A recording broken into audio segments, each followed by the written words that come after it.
right, let's go ahead and continue this last question on chapter 10 here, okay? Using employee defaults to help set up each employee's earnings and deductions. So again, what's the purpose of using employee defaults? Okay. What can and can you not set up for employee defaults?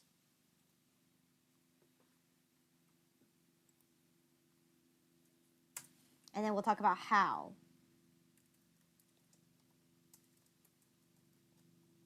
Okay. So what can you set up in employee defaults?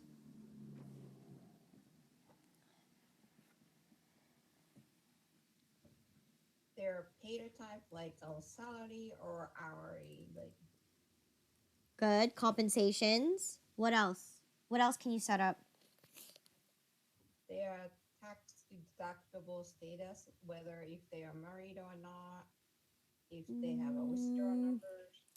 no, not for that part. You can't assign everybody's married.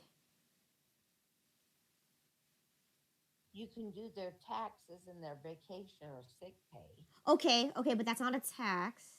That's going to be a benefit or deduction. So setting up set Well, a default setting is on taxes or vacation and sick pay you can do. okay, so in this So they're case, two different things. okay, so set up sick pay and vacation pay or time. Okay, what else can you set up?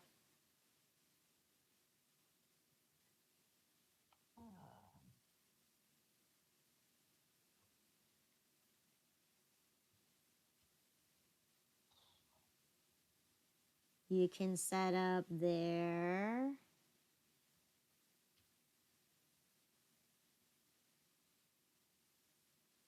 Benefits such as retirement plan and the insurances guys now. good. You can set up benefits and deductions, right? Whatever you offer your employees, right? Okay. Now, in this case, you can't set up taxes because, again, every individual is going to have their own set of taxes. Remember that, right? Even though everyone's going to get the federal taxes, right? But you have to remember, not everybody's going to share the same state taxes unless they're residing in the same state. You could have out of state workers, right? So, and especially with federal income tax, right? That's based off of the marital status and the W-4 form. So every individual, you have to fill that in on their own um, terms. But everybody's going to get the same federal income tax withholdings and their FICA, which is their Medicare and Social Security. So those are for sure set in stone because those are the federal requirements and the federal taxes that you are subject to have to pay regardless of wherever in the United States you work. Okay? That's not something you set up because it's automatic already. Because no matter if you're working for any kind of company in any kind of state, those are the top three that you're automatically going to be contributing as part of working in the United States. Okay, so federal taxes are mandated, so you don't set those up. Okay. Well, it does say in the book that that's one of the default settings is taxes, and that's why I brought it up. Let's see. Taxes. Well, that's again. Page 95. Oh, I hit the wrong one.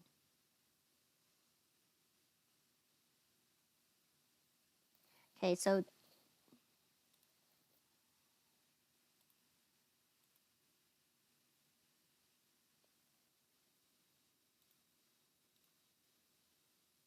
okay. So it says taxes, right? Now, in this case, these taxes are, like I said, um,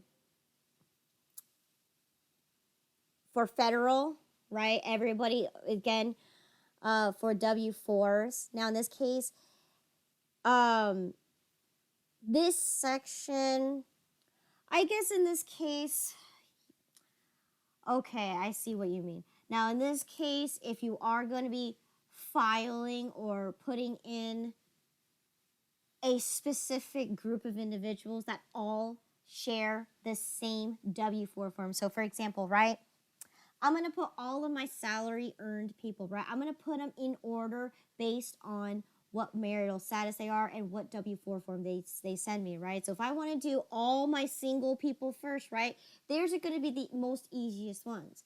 Maybe I'll put all the ones that have 0 withholdings and 0 allowances. So then all of those go in pretty quick. So I see, and then of course, now state. If these individuals all live in the same state, then they're all going to be taxed the same way, right? But for instances, right, if you're trying to set up individuals that have specific states that they're going to be taxed at, that's going to be something that you have to manually put in, or I would recommend you should put in. And if they are being subject to any local taxes, that's what you can do as well. But as far as this one, I mean, see, they're already defaulted. It's going to be taken out automatically just because, especially federal, like I've mentioned, right? It's a mandate. You're going to have to pay into federal taxes regardless of wherever you are in the states. So that means you're going to automatically get taxed Medicare, automatically get taxed Social Security, and of course, federal unemployment doesn't apply to the employee, but it is an employer's responsibility. So again, some of these things, I guess, can help you, but at the end of the day, each and every individual is going to have their own set of criterias. Okay, that's why they don't let you set up how many withholdings every individual one person has, right? They only let you set what kind of W-4 form are they filing, right? Which is the W-4 form for 2020 and later, or 2019 and prior, and then you could do either their marital status. But here, it's already checked mark for Social Security, Medicare, because again, these defaults, they're all, I don't know how to explain it, but they're already defaulted. Okay?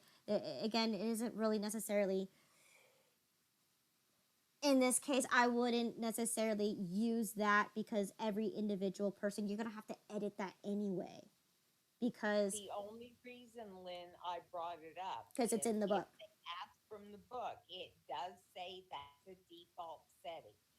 So if they request it on the test, it may come from the book, even though it sets up default anyway. Okay, what else can you also set up? Okay, default setting.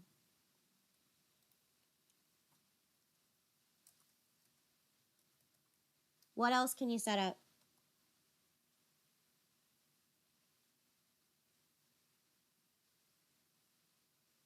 You could set up vacation and sick pay, right? You did I type that in there?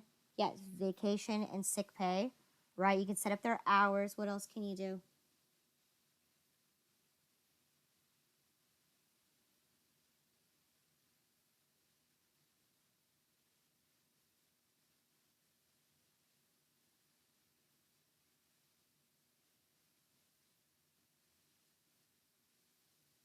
You got me there because those are the only ones the book lists. So, Well, okay, that's what the book lists, but right here on my screen, what else can you also set up? Remember, the book may give you some details too, but again, when you're actually on the screen itself, How often they get paid? how often they get paid, so pay frequency, right? We can do that through the pay scheduler. What else can you also set up? If they belong to a specific class, right? So if they belong to a department, right? Or they belong to a specific store, if you're hiring specifically someone to be only working at the San Jose location versus the Walnut Creek, then yes, that's something that you can also do as well. You can even, set the pay frequency like you just mentioned. Okay.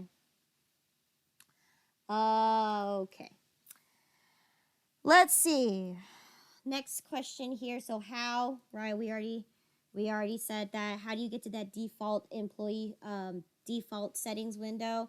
you go to the employee center, okay, and then you go to top of the window and click on or select, what was the option at the top of the window?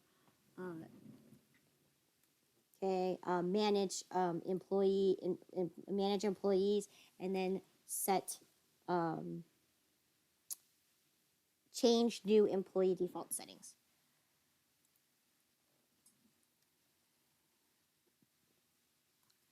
Select manage employees.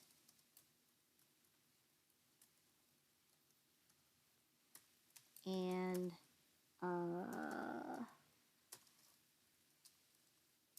select change employee default settings. Okay. All right, from chapter 11, okay? How do you actually run payroll? So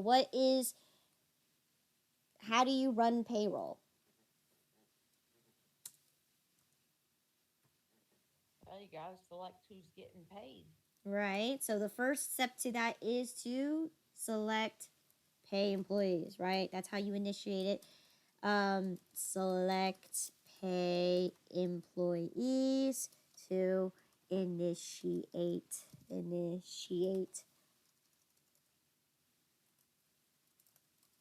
to initiate payroll process. Okay. Good. Okay. What comes after paying the employees?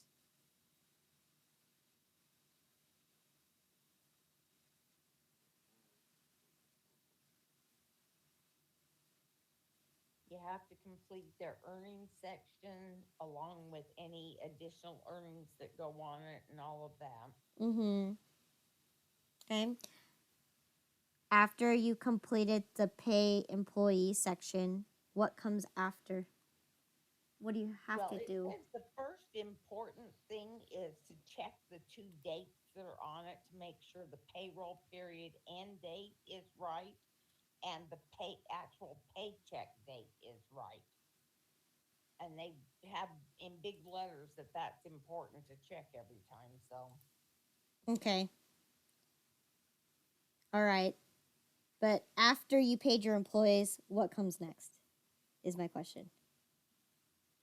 So once you went through the whole entire payroll process to start to initiate it, right? You pay your employees. What comes after paying your employees? What do you have to do next? What should you do next?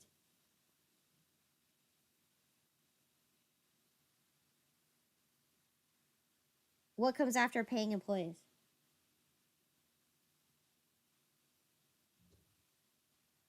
but You you have to pay them.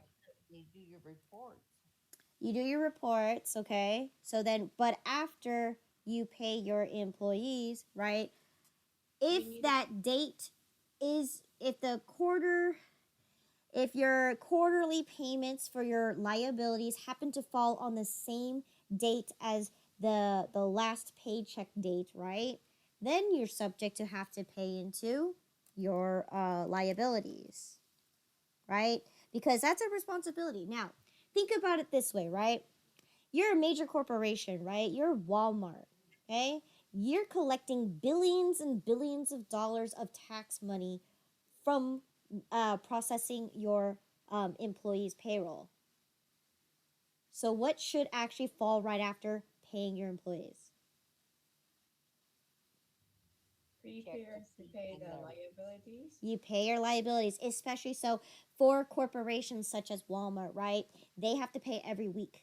They have to pay every other week that they're not scheduled to pay their employees. So once they finish paying their employees, right, the week after, they have to pay the liabilities because, again, that is the number one place the government's going to go to because that is where they can generate all the money because That's the thing, right? That's the fastest and quickest way to get the money, is to go after the corporations, because they have a billion employees and they're collecting all of these taxes. So they are subject to have to pay the following week after the payroll period that you issued the paycheck for. So again, that is also on the 940 and the 941 form. If you actually read it very carefully on those federal forms, it does say that for most cases, it is recommended that after you've issued your checks to your employees, right? The week that you're not paying your employees, you should be paying your liabilities. But again, it also depends on how much money you owe the government, how often you pay your employees, and how big your company is. So if you're a really small company, you can get away with making annual payments, okay? Because in this case, right, I only have 2 employees. How much money can I really get for the government? Very, very small amount. And the pay frequency, I pay them twice a month, meaning I'm only collecting $50 there, $50 there, maybe $100 there, and $100 there. So at the end of the day, um, a, the government would definitely benefit going after a corporation and collecting money from them for their responsibilities for paying for employees, rather than a small company that only generates $100 per paycheck, right? So in this case, that's why if you actually read the form 940, the 941s, all of those state taxes or sorry, federal taxes, it does state that it just depends on the size of the company for you to make your payments, whether it's quarterly, annually, or weekly, whatever it is, right? Now, how and why to pay your payroll liabilities. Now, first, let's talk about why. Why is it so important to pay your liabilities? And then we'll talk about how. Why is it so important to pay your payroll liabilities? Sorry, go ahead. Right now, it's a law. Okay. It's always a law for federal, yes. But why is it so important?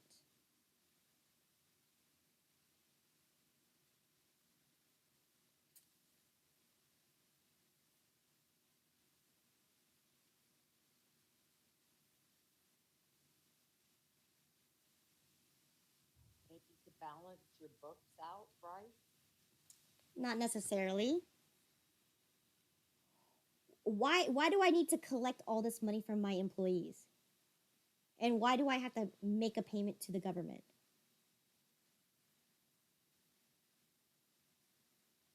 To keep your business license. I don't know.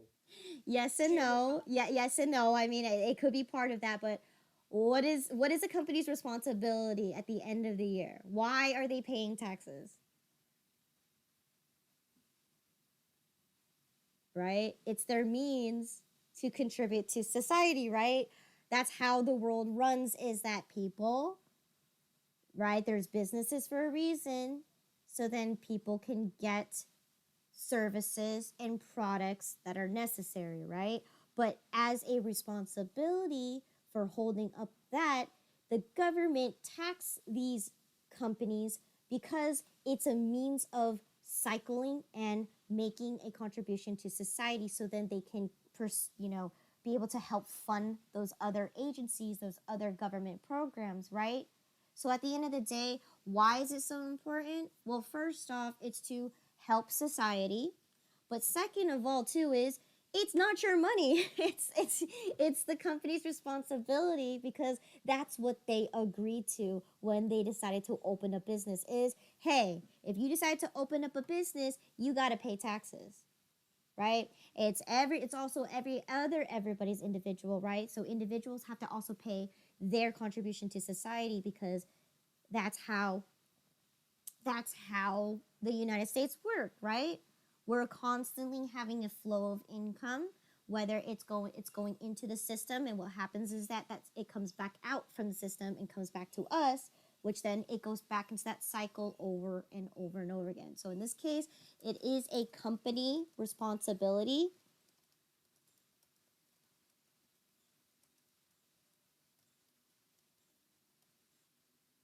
Responsibility to society. And it's also an agreement for opening a business is to be taxed. Okay? Now, and also when we collect this, why is it so important that we pay? Because this money's not even ours, right? It belongs to the government. So for us collecting it, the purpose of collecting it is because we owe the government money, right? We can't pocket that money. Okay, so we owe, or this money is not ours. It belongs to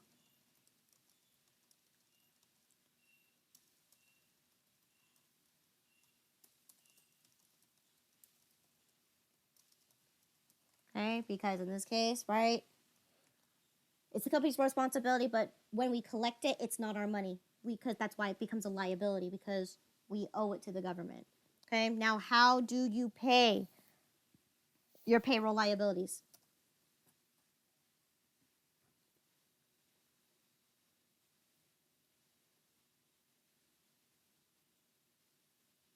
How do you, yes.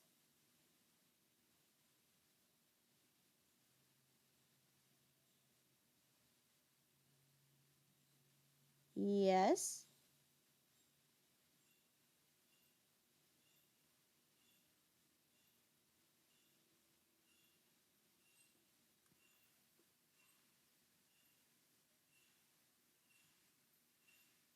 Okay, how do you pay your payroll liabilities? On the payroll center? Payroll center, but the payroll only center only exists if you have a payroll service. On the homepage? On the home page, okay, right? What do you have to click? Pay liabilities, right? Straightforward. Or you can go to the employees menu and pay your liabilities there, okay? So that one is pay liabilities on homepage. Okay. Now, in this case, QuickBooks also warns you, do not use write a checks window to pay payroll liability.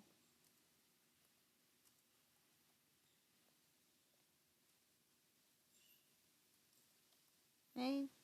Because in this case, if you use a check, right, it will give you a it'll give you an error message saying no, do not use it through this way. You must use it through the pay liabilities window, because that's how QuickBooks keeps track of all the transactions. But in this case, right, because you're using a different window, this is how it links and associates the payroll taxes, right? When you make a payment, it's going to zero out or empty out that account. Whereas if you use the write a checks window, it will not make any associations, and you're just basically it's just you're just paying for whatever expense that you have, right? But in this case, it's not an expense, it's a liability. Okay. How do you prepare payroll forms? 940, 941. Okay.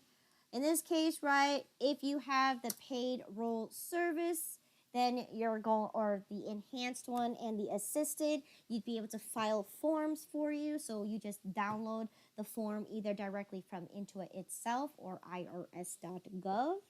Okay. And what it does is, because all the information that you entered into QuickBooks, it's just going to pull all that information and help you fill those forms out. Okay? To make it easier for you to prepare those for tax your tax accountant. Okay? So again, we'll skip that question. All right.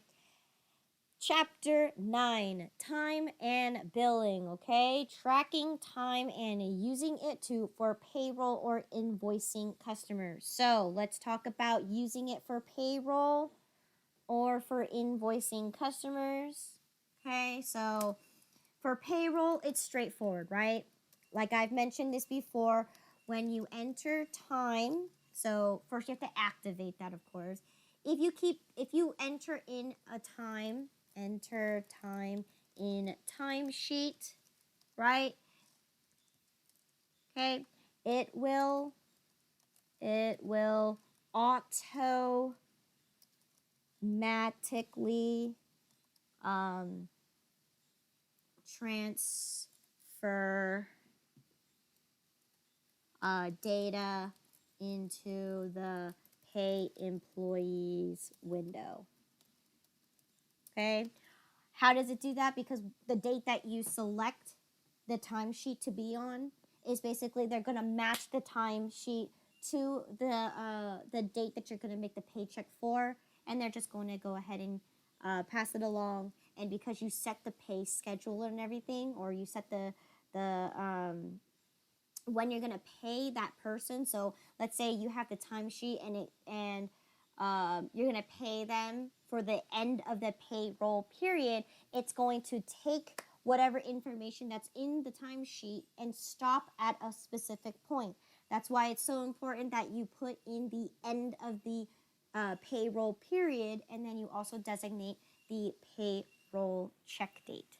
Okay, so in that case, so that's what when you toggle those, it will automatically use the information that you entered in the timesheet and convert whatever hours up to the end of the payroll period. Okay, so again, it will automatically do that. Now, what about passing the bill along to your customers? So invoicing customers. Okay, how would you do that if you're using the timesheet?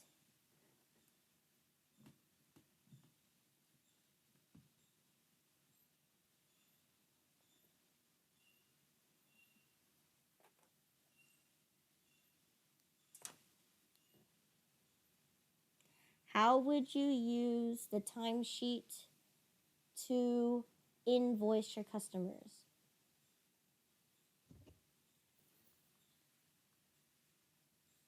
Reset the class, the customer or job.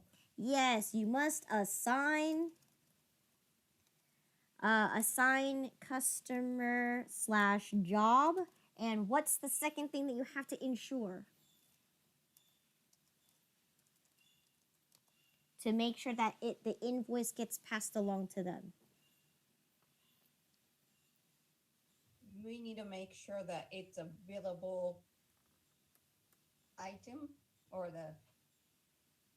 we need to click that billable questions. Yes, right. You need to check the billable icon, that square, that check mark, right? So again, you need to check to make sure that it's billable by selecting that check mark, right?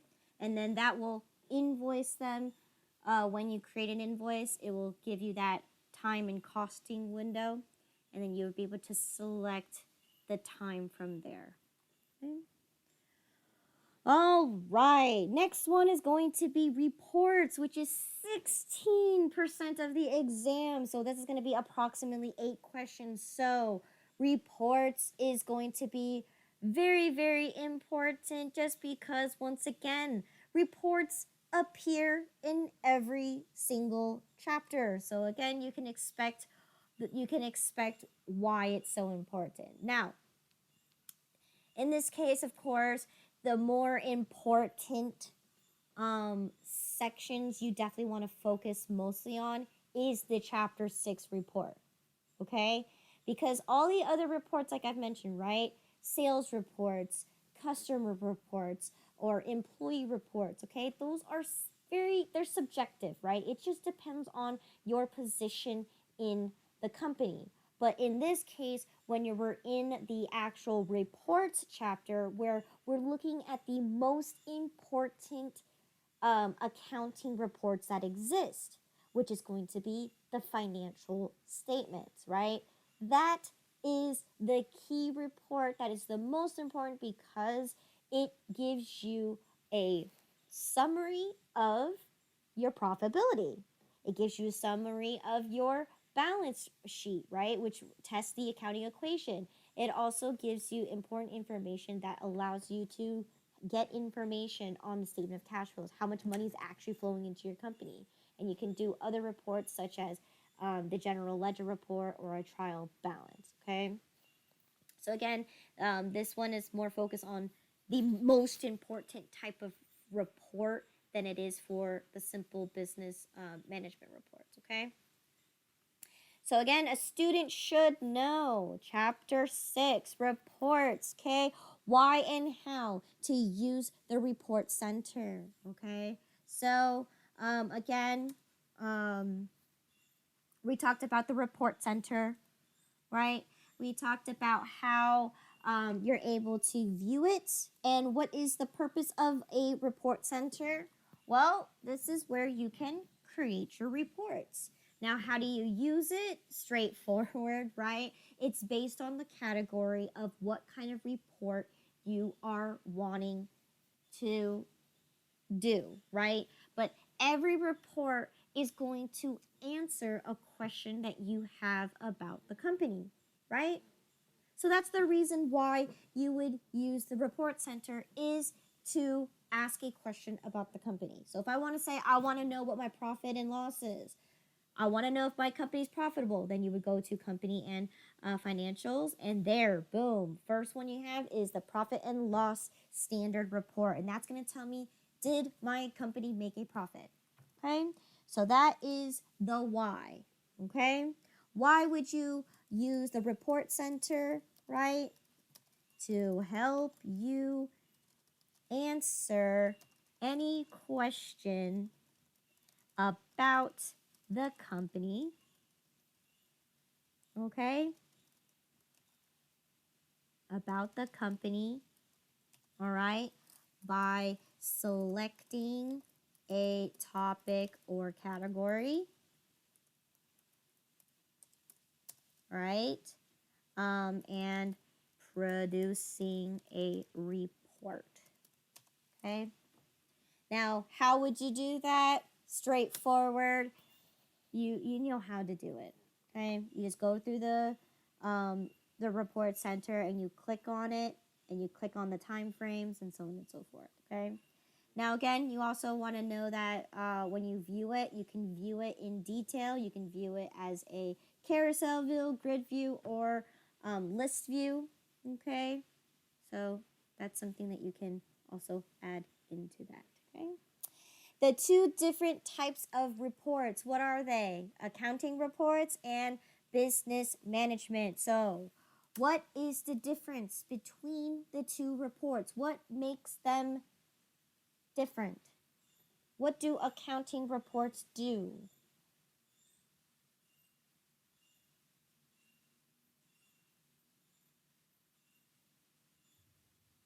The accounting report contains information about accounts and transactions. Excellent. Contains information about accounts and transactions. Okay. And what do business management reports do? Provide the critical information Uh, that you need to operate your business. good, right? Uh, contains information that helps operate your business, right?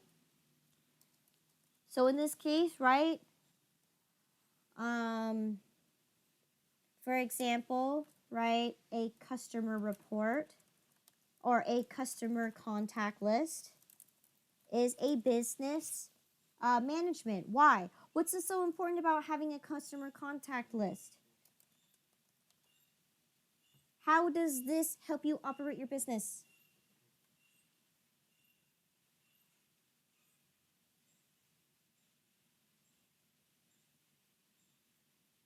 right? You can use this customer contact list for you to send out promotional sales, marketing materials to entice your customers to want to come back to your store to to increase your sales, right?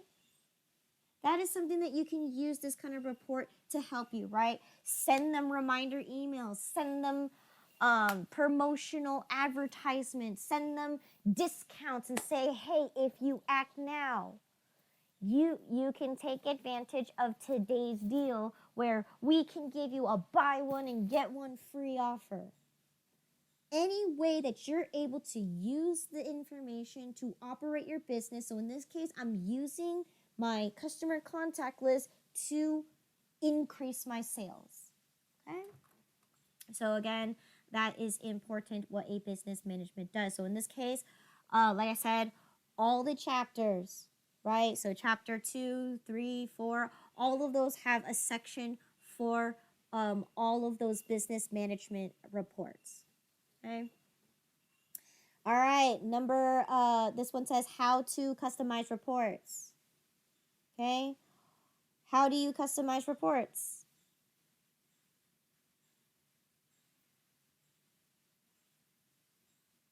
Okay. How do you customize reports?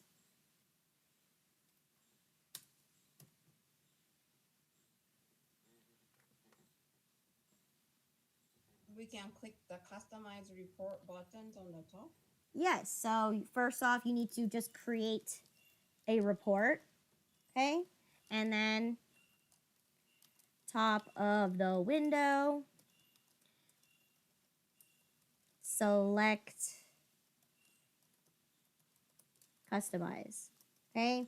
And when you can select customize, right, you have 4 options, right? You have the display, so what columns you want to see on your report. You have filters where you can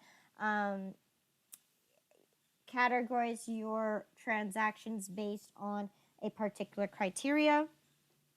Change the headers, right? What you want to change the title, right, of the form, right? You do that by headers, and then fonts. Fonts will change the font, the color, the size, the text, whatever you want to do. Okay.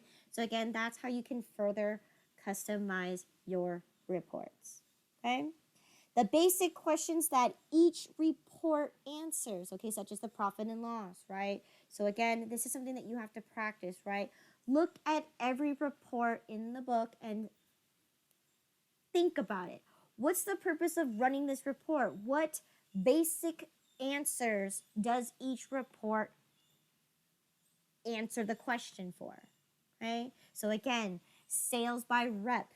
What does that tell me? Well, this tells me how much or how many customers each representative has served. Okay? How much money did they generate for the company based on that person, right? How many customers and how many sales did that person obtain for you? That is what a sales by rep report can do. Okay, sales by items. You can see which item is the most popular, which one sells out the most. Okay, and then of course profit and loss by class, right? If we determine class is based on the store location, then right there, what is it answering? Well, that means if I made a profit, a huge profit in San Jose versus my Walnut Creek location, then that already tells me that I am making my sales better in San Jose than I am in Walnut Creek. Or maybe I'm spending too much money in Walnut Creek and less in San Jose. Okay? So again, you want to make sure that you know what basic questions that each report is answering. Okay?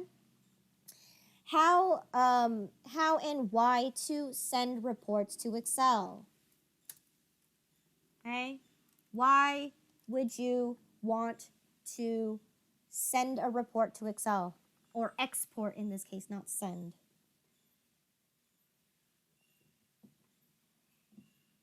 To share the information with other parties. You can, but you can also you can actually email the report directly to whoever you want to email. So that's in another case of sharing. But why is it so important that you want to convert it into an Excel file?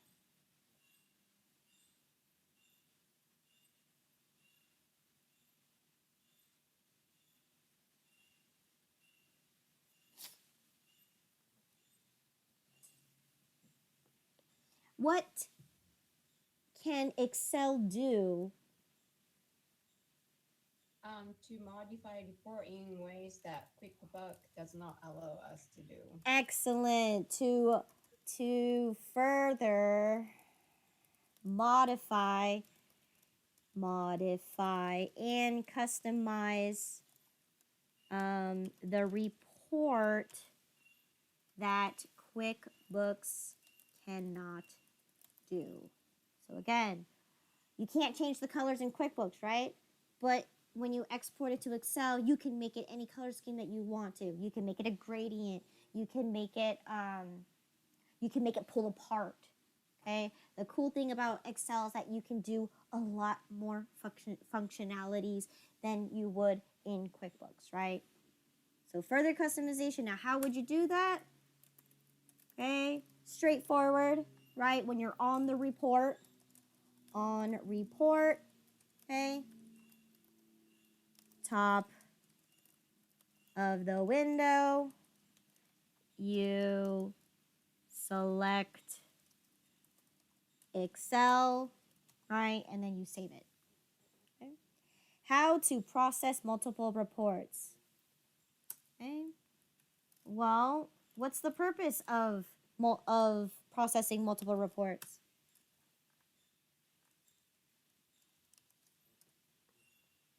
Why would you need to process multiple reports?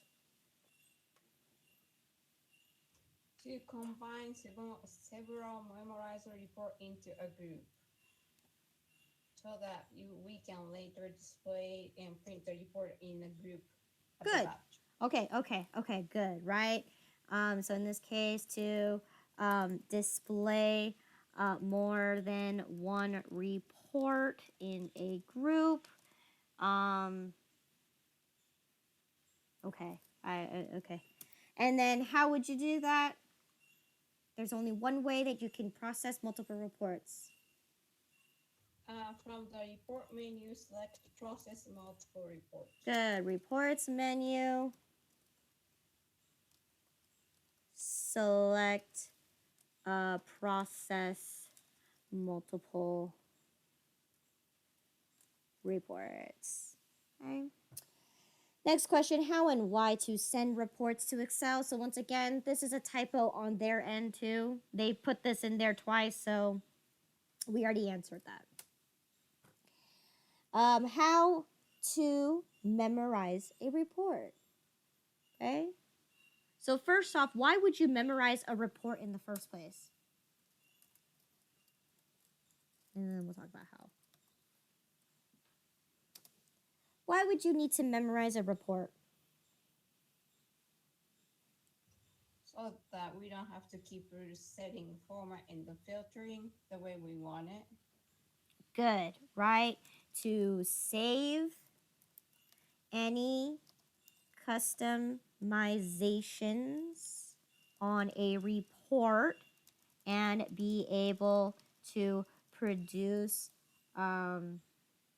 a report in the future with the setting with the changes. Okay. And how do I do that? How do I memorize a report?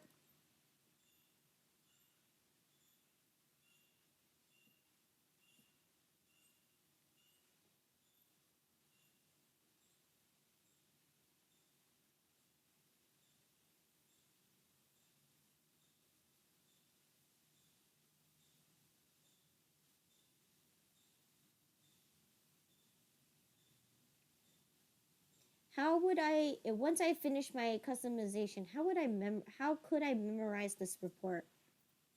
There's a button on the top that says memorize. Excellent, right? So again, on the report, select memorize report. Okay? Now, once I memorized it, how do I view it? How do I view my memorized report so I can be able to recreate again? In the report center, there is the memorize tab. Excellent, right? So when you're on the report center, you have the memorized tab, okay? This will show you all of the reports that you've customized and you saved. Good, and then that's where you can also run them again. So to view them, it's going to be, it has to be in the report center. You can't do it anywhere else. Okay, reports center, okay? Top of reports center, select memorized tab. Okay.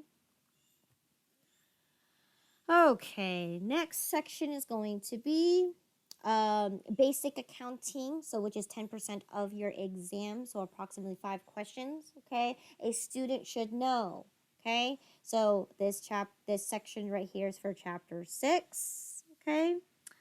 What are the basic financial statements, okay? And have the basic understanding of each one. Okay, so first off, let's talk about what are the 3 financial statements.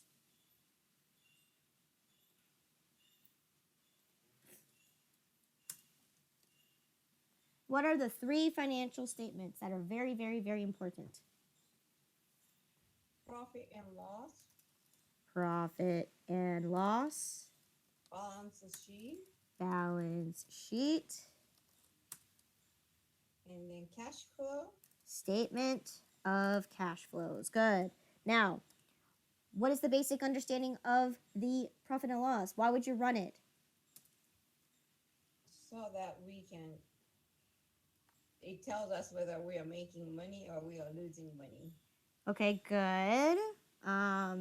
So whether we made money or lost money, but what is the when you actually run a profit and loss? Okay, what key components make up the profit and loss? What are you actually testing out?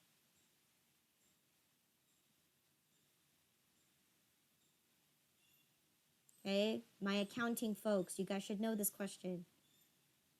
What is the true purpose? How do you create the profit and loss?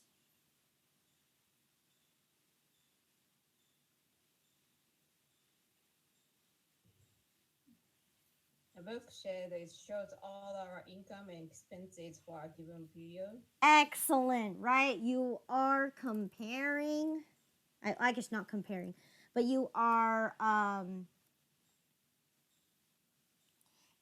testing that all of your revenues, right? And what you're going to be doing is you're going to subtract out all of your expenses. So in this case, you're looking at all of the revenues and you're seeing, did you earn enough money to be able to pay for all of the expenses that you incurred when operating your business? Okay? So in this case, all of your revenues to see if you generated enough money to cover all of the expenses that you incurred during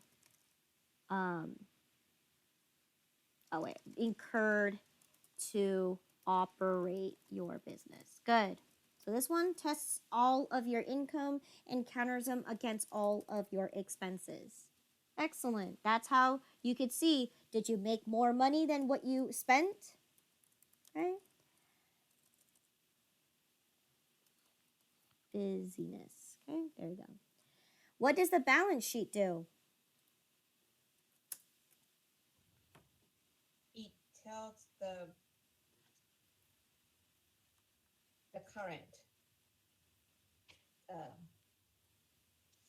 financial situation, how much we have in cash, how much we have in um, loans and such.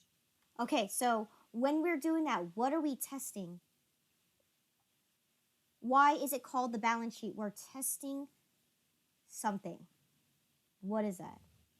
To see if your assets equals your liabilities plus equity. Yes, you are testing the accounting equation, right?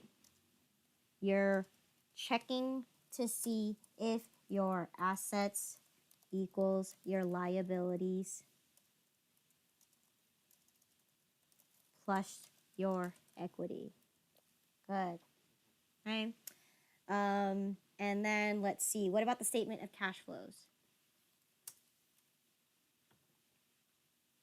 Okay, so in this one, this is a hard, tricky question, but the statement of cash flows actually takes a look at how much actual cash flows into your company and how much actual cash flows out from your company. Okay? So this is actually taking, if you actually really want to look really into deep into this one, since QuickBooks is default by a accrual type basis, right? This is taking into consideration, right? When you made your sales, how much actual cash did you actually receive from your sales? Because then, if you actually received the cash, how much money did you actually pay for all of the expenses that you paid? So anything that's an accounts receivable, right? Money that you haven't received yet, it doesn't take that into consideration, right? Because you never actually got cash from it. Yes, you may have sold the product, but you never got paid. So that's what it's actually looking at. It's actually what is the true operations if this was an actual cash basis, right? How much real cash flowed into the company and how much real cash flowed out from the company. Okay? All right, chapter 14, adjustments. How and why do you set a closing date? Okay, let's talk about why, and then we'll talk about how. Okay, why do you need to set a closing date?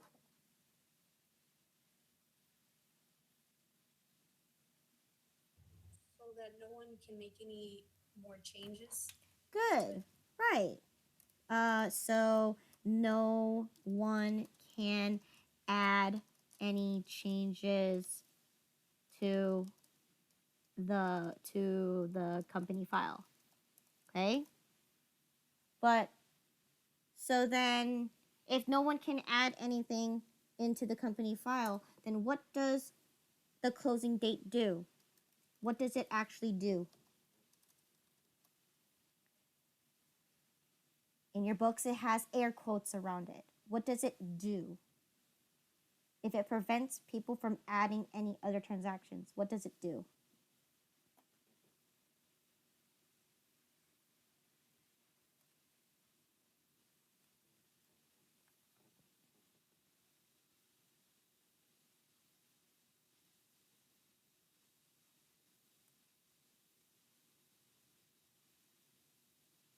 How are you preventing people from entering anything into the QuickBooks? We are setting the password. What does the password do? Um, It's air Only quotes. those who has the permission with the password to able to make a changes. Okay, so in your book, it's in air quotes or it's in quotation marks. What are you essentially doing? If you're creating a password, what are you doing? It's being condensed. Not condensed. That's when you delete all your transactions. Okay? Why is it so important to password protect your QuickBooks file? It keeps people from being able to access it. It's security. Security. So when I set a closing date, what does it do? If people have to put in a password, right, and they don't know what the password is, what is that essentially trying to do?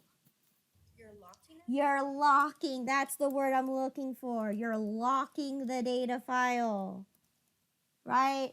You're putting a password, which is essentially a key, and you're throwing it away because, or not throwing it away, but only one person knows that password because you're using that as a preventative measure, right? No one can use that key to open up the door. Think of it that way, right? Okay, so then, and how would you do that? How would you set the closing date?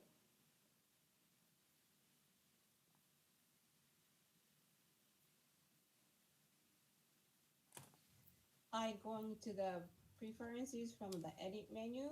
Good. You're gonna go through company preferences. Do you remember which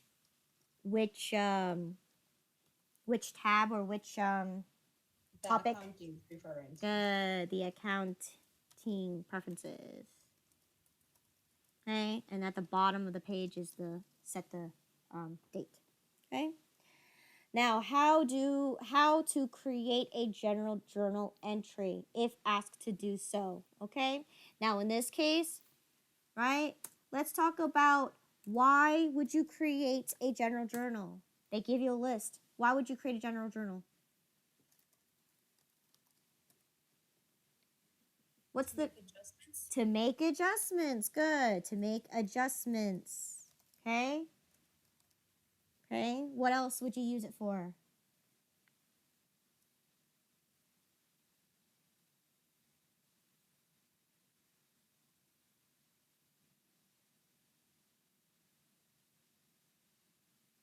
So these adjustments, okay, usually typically happened at year end or at the end of the accounting period, okay? And these adjustments could be depreciation, right? Bad debt is actually one of them, okay? Adjusting for any prepaid accounts, okay?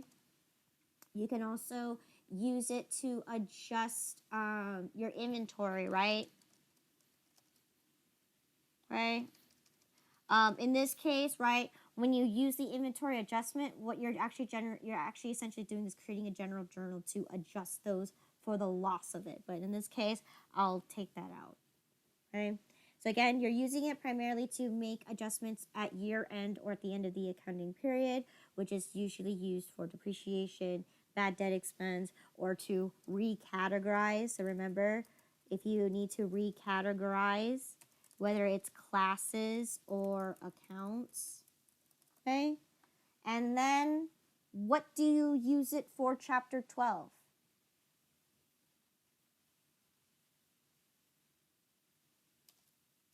Okay, in chapter 12, they ask you to enter in a general journal entry. What is that for?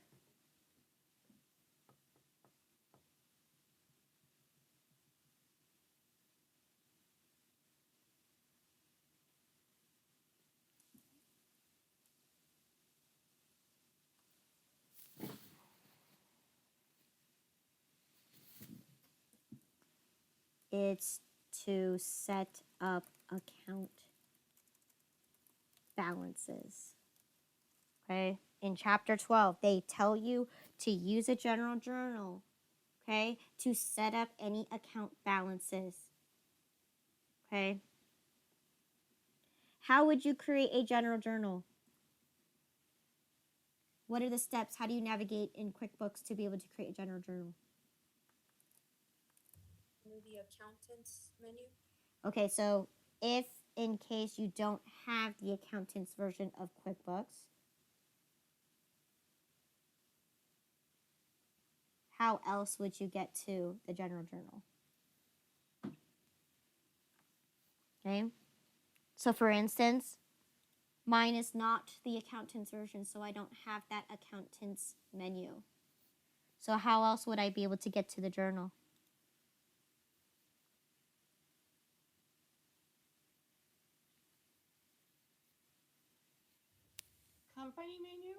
Company menu. Good. So company menu. And then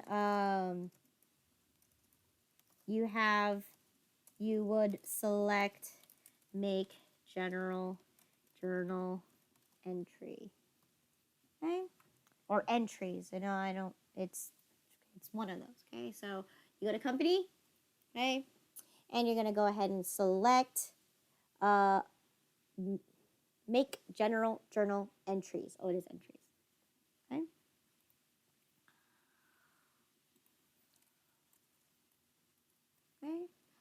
Okay. Chapter 1, okay?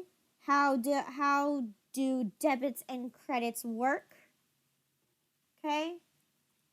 So, if you remember, you can read up chapter 1, or if you actually take a look at the PowerPoint, use the accounting model, okay? That's going to give you the picture where all the arrows are going. That's going to show you how the debits and credit system works, okay? So it lets you know that for assets, right, a debit would increase an asset and a credit would decrease an asset, right? So that's how you're able to determine how it works, is that are you adding money to your checking account, which is an asset? And if you are, how would you use the debit and credit system? Well, if I'm adding money to my checking account, I'm going to increase it with a debit.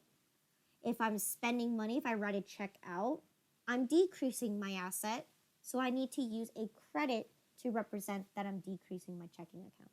Okay? So in this case, that's how, just by looking at the accounting model, so whether you refer that to the power on my chapter 1 PowerPoint, okay, you'll see the flow of transaction by looking at the arrows, okay, and that will help you understand how to use the debits and credit system, okay. And what is the accounting equation? We just answered this. Assets equals liabilities plus your equity. Okay? All right. Last section of today is going to be looking at further customization for shortcuts and to save time, which is going to be 12% of the exam, which is going to be approximately 6 questions. So a student should know, all right, how and why to memorize transactions. So again, we took a look at this yesterday. How does memorizing a transaction, or I'm sorry, what does memorizing a transaction do for you?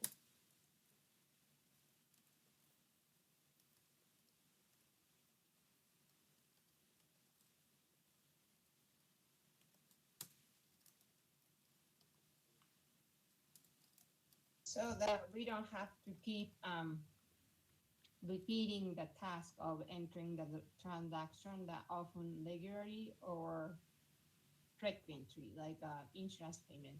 Excellent, right? Right? So it helps save you time on re-entering the same information on a form over and over again, right? If it is a reoccurring reoccurring bill or invoice. Okay. Now there are rules. I didn't have time to say this, but there are rules. What can you not memorize? Right? Cannot memorize. There are specific transactions you cannot memorize. The payroll liability payment. You payments would be correct, right? You can't memorize a payment. Why? Can you ever predict how much you're going to pay? No, because it's based on the sale. Okay, and also, like, I'm talking about bill payments too. Can you predict how much you're gonna pay? No. No, especially on a credit card, right? What if, even though it's a set minimum, right? Are you going to, unless you have auto pay, of course, but are you going to make a payment for the same amount every single time? Can you predict that? What if I want to pay more, right? What if the bill unexpectedly changed its numbers, right? So you wouldn't be able to memorize a bill payment. What else would you not be able to memorize?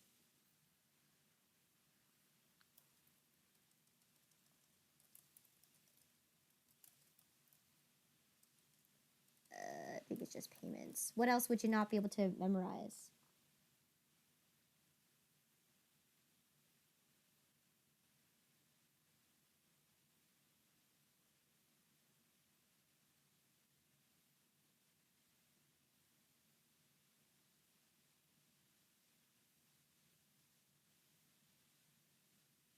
Are you able to predict what a customer is going to pay you?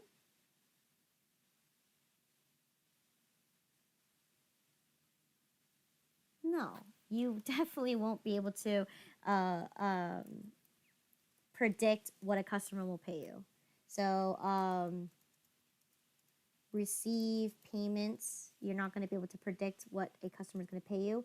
And one last one, you won't be able to memorize paychecks. Okay? Can you memorize a check? Yes, you can. Why can you not memorize a paycheck? Because can you predict your employees? We do if you had someone who worked an hourly um, schedule, right? What if one day they fall sick? Can you predict that? No. What if they're out for the whole week? Can you predict that? No. Right? Same thing with a salary. Even though a salary, whether they come into the office or not, and you still pay them, even though the check amount is still the same, but the items are going to change, right? Because what if they decided to come in for 80 hours and then they called in sick for 5 hours? Can you predict that? Even though you know you're still going to pay them 2,500? No, because if you're going to be offering sick and vacation hours, no, you won't be able to predict that. So that's going to be something that you won't be able to predict. Okay? All right, how would you be able to memorize these transactions?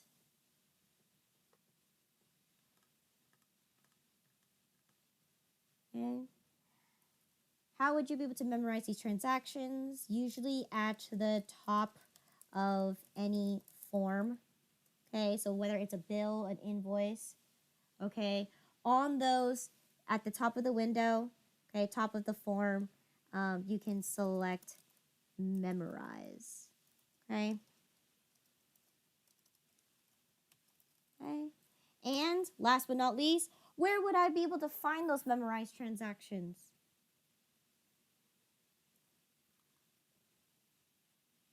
Once I memorized them, where would I be able to find them?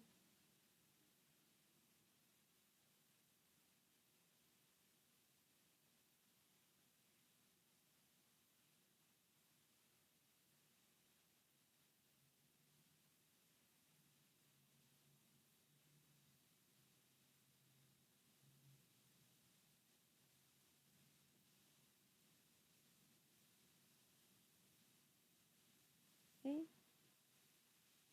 If I fill in a bill and I choose it to memorize it, where would I be able to find it in order for me to create that transaction again?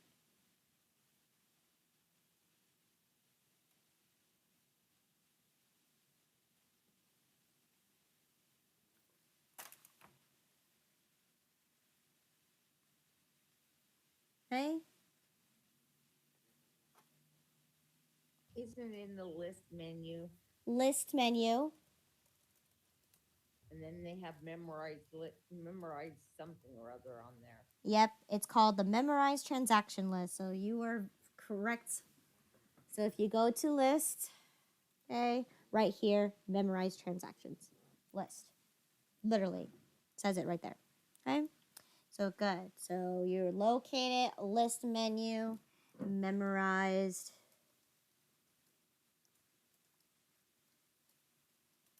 transaction list. Okay. All right, couple more questions left. Chapter 12, how to set up multiple users and what level of access that each person can be granted or denied to. Okay, so first let's talk about how to set up a user, like manually, right? How would you physically navigate QuickBooks to be able to set up a user?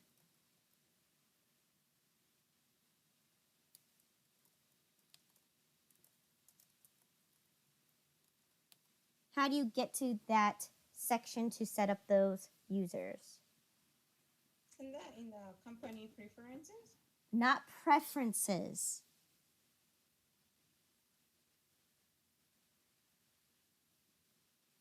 You'd be able to set up your own password through the preferences, but not a user. How do you create a user profile?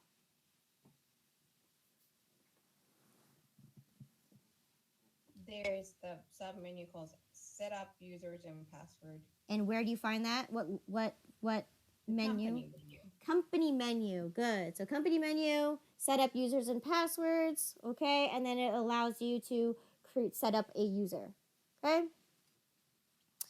All right. Now, let's see, set up user, company menu, set up users and passwords.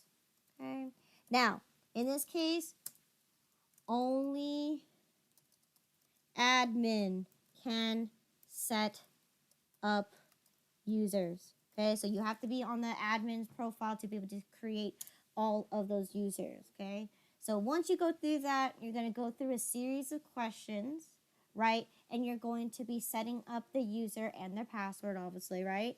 And what you're going to do is you're going to set parameters of what they can and cannot access. Okay, so again, usually it's a series of questions, right? Are you going to give them full access? Are you going to give them partial access? Or are you going to give them no access? Usually that's the 3 criteria that you can go through when you go through the interview. Okay. So set up user interview. Okay. Basically, when you go through that, you're going to set up parameters and allow either full access, partial access, or no access. Okay. And you can also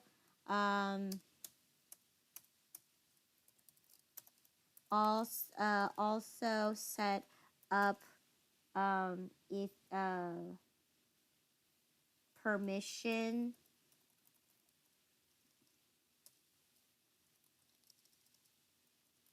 to edit or delete transactions.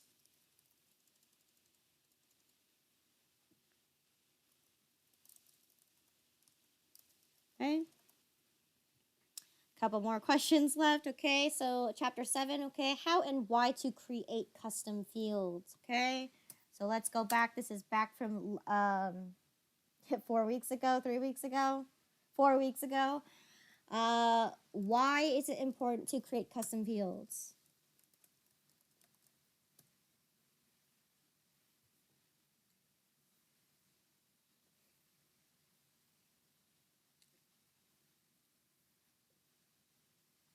Why is it so important to create custom fields?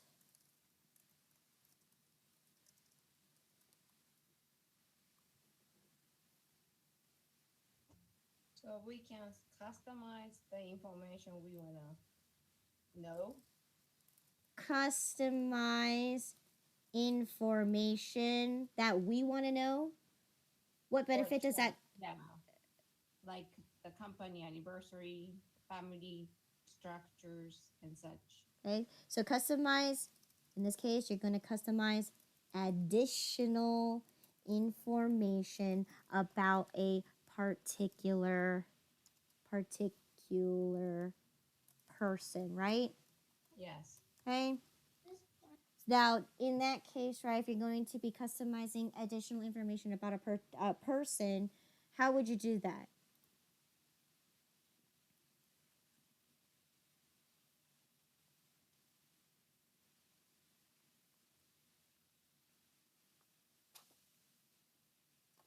How would you be able to do that?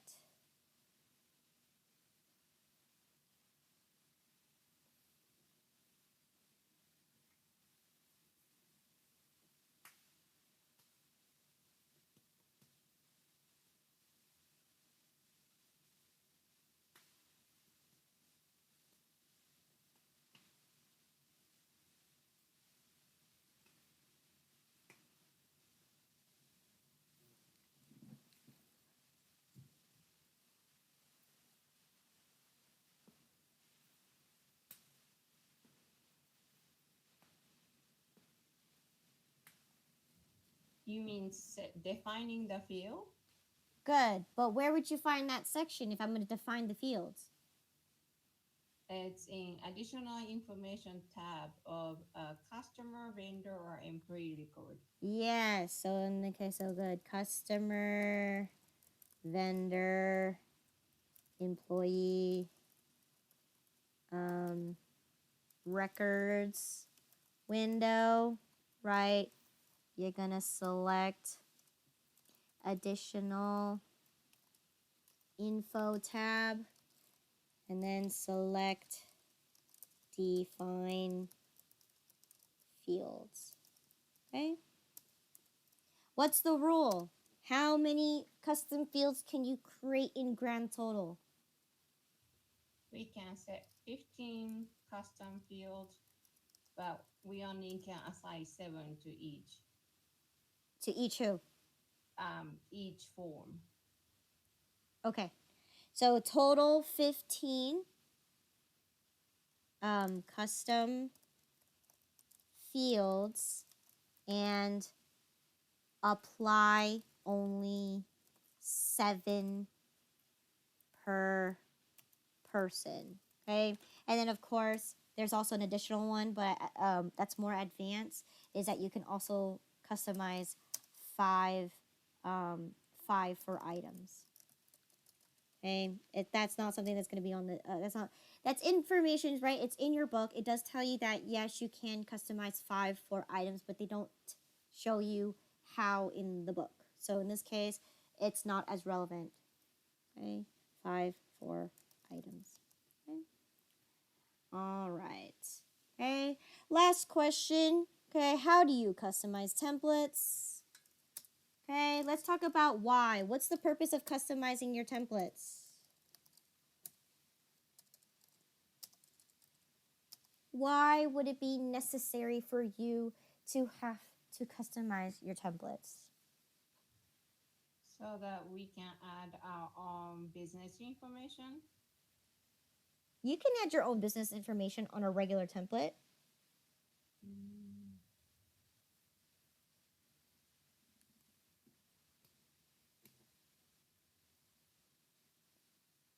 Why is it so important for you to customize your templates?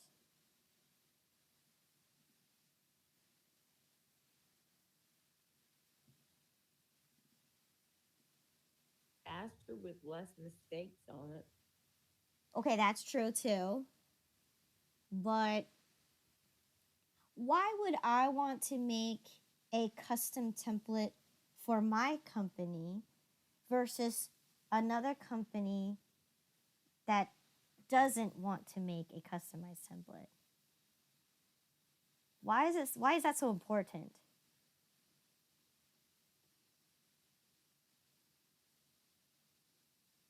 To give our impression, certain first impression, not necessarily first, but impression to the recipient by like company logos that you would Excellent. use if you're selling. Good. Right? It's to it's to um it's to build your brand, right? It's to show you that you are a different company, right? It's to set yourself apart from any other company that just uses the basic template, right? So then when people open up the mail, right, they can recognize it's you. Okay? By having a unique logo, right? If you have a boring logo that's just a simple circle and your company name in there, that's very boring, right? No one's going to really recognize you. But unless it's like written in a special font or it's got some kind of bright colors that pops in your face, that will set you apart from everybody else. So for the real purpose is to brand yourself, to make a name for yourself, to separate yourself from every other company, right? Because if I don't have to do a custom template. If I really wanted to, I can just simply say, this is my business name. I'm going to do an invoice and it could be generic, right? Black and white, just squares all over the place, right? I'm going to send you just a regular invoice. Again, so if someone opened up the mail, right, they can see that they wouldn't even know what company it came from unless they actually read the details. Now, I don't know about you, but again, when you're trying to get the attention of customers, right, they're not going to want to read a statement unless they know exactly who it came from. So if you don't have any means to pop up or make it yourself unique by having a really good company logo, right? People could be like, oh, this is probably nothing and throw you in the trash. Okay? So again, a company logo makes you unique. So again, I'm going to say for branding, stand out from other companies, okay, with unique logo, okay.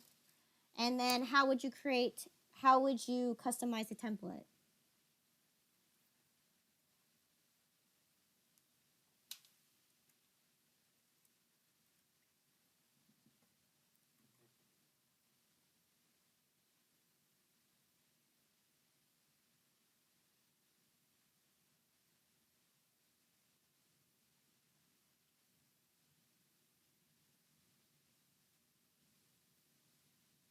How would you customize a template? So this is way back 3-4 weeks ago.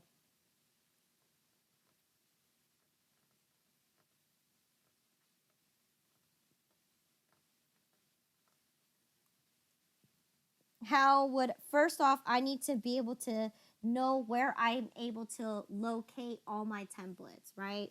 Well, the list menu, List menu. and then there's a template sub menu. Okay, good. And then from here, you could further customize it by using the layout manager, or you can just duplicate a copy of a pre-existing template and then add changes by changing the font, adding a company logo, adding and subtracting columns. If you want to move specific columns into other places, like let's say I want my billing information to be at the very top, not at the very bottom, then you'd use the layout manager to move those sections. So yes, excellent. First off, you need to get to the list menu, okay? And then you're gonna choose templates, okay? And then from there, you can either customize by using the layout manager, okay? Um, duplicate uh, an existing template, okay? All right, and make further changes there, okay? And make sure that you know there's a couple things that you cannot customize for templates, right? The number one is going to be your bills, right? Because where did your bills come from? They come from other companies. How would you be able to customize a bill? You can't, okay? Because they're going to be giving you the bill. So You can't customize a bill there, okay? And you cannot customize a check, okay? No, no, no, no. You cannot customize a check, right? If you really want to make your company logo be on the back of your check, you're going to have to go to the financial institute, your bank account, to be able to process those kind of things. So, or you can go through Intuit, right, and say, I want a customizable check, right? I want my company logo. That's the only thing that you can do, or customize the colors of the check, okay? But you can't do it yourself. You have to go through an actual financial institute to be able to get that customizedly done for you. Okay? All right. So, all right, that's it. Okay? Again, I didn't actually fill this out all the way into detail, so make sure that is your job to do this because, again, this is your study guide. Okay?